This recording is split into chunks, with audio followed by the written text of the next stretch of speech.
A personal thank you to my best supporters. As I sit here this morning in my office, three certain people go through my mind who are extremely important to me. They've picked me up when I was down and kept my business to themselves. They jump in at proper times when I need them in various ways. Yes, this means that the Lord God Almighty uses them and sometimes in ways they do not know of.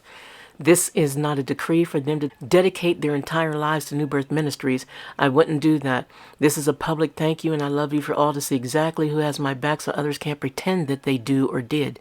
No offense to anyone here, and no please, no whatabouts. I just want to give honor to whom honor is due. You are my Peter, James, and John. You never expressed dissatisfaction in some sort or hatred with me. I love you all, and I ask God Almighty to keep you in his favor at all times. In Jesus' mighty, lovely, and powerful name, Carla Gray, Ed Badia, and Alexi Scott. I felt today that people needed to know how good you are to myself and this small ministry. If I ever make it big, you three will always be in my heart, Essie, and to the one, Mom.